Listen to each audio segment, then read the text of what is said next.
Welcome one and all to the Tasty Times News Update 8. This main story is that Tasty Planet Back for Seconds finally has a big break. What does that mean?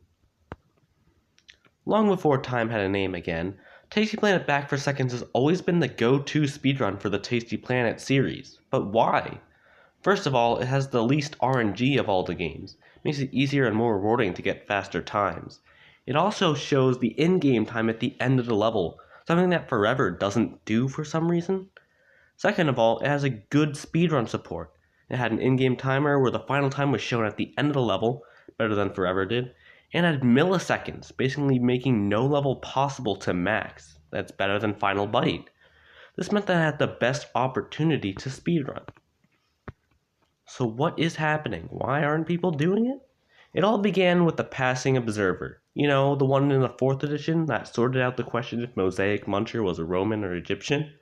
Well, he has a name, and that name is Cringe Yet Free, and he made a retrospective on the series. It's brought together a lot of commotion on the other games now.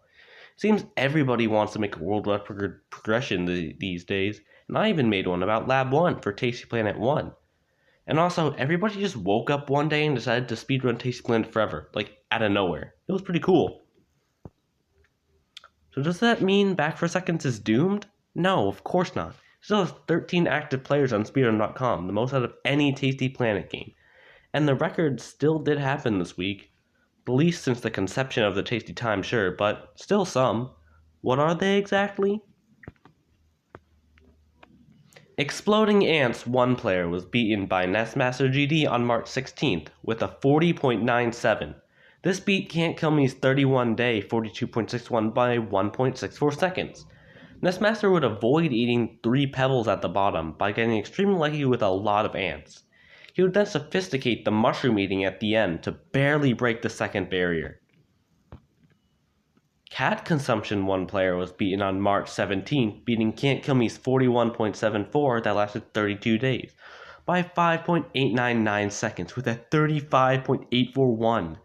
Nestmaster would introduce an actual route to this RNG level, as the cat actually spawned in a predictable location and speed. He would start at the bottom left and go clockwise through rotations to get all the cats. Dino Goo 1 player would be beaten yet again by Nestmaster GD on March 18th. Dino Goo is a pretty precise level and very optimized, so Nestmaster decided to skip one of the Styrocosauruses at the top, which could easily be picked up in a circle around next time to save time. This, combined with cleaner movement, took off 0.156 seconds from a 17.92 to a 17.764. But then Can't Kill Me would get a 17.63, 0.134 faster? But there's no video, since I would come back to take 0.003 off with a 17.7627. Also with no video. Shoot.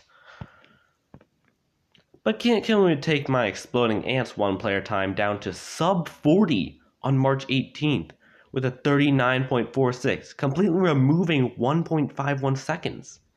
He would reroute the entire level, almost, ignoring the horizontal line of ants at the beginning and sophisticating the big leaf eating on the second rotation. He would eat the 3 pebbles at the bottom with the mushrooms and get lucky with a lot of exploding ants. Tasty Tanks Hard 1 player would be beaten by Nestmaster GD on March 21st, taking 1.884 off of Can't Kill Me's 33 day 57.46 with a 55.576. He would stick to the normal route of the level and get extra lucky with an extra tank, allowing him to coast to victory. The 1 player 100% sum of best has fallen by 11.089 seconds, going from 2 hours 34 minutes 32.22 seconds down to 2:34:21.131. And the 2 player sum of best has not done anything.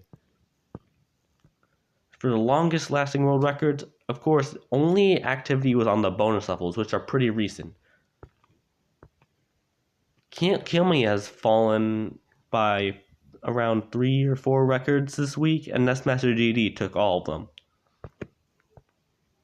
And that is it for the Tasty Times.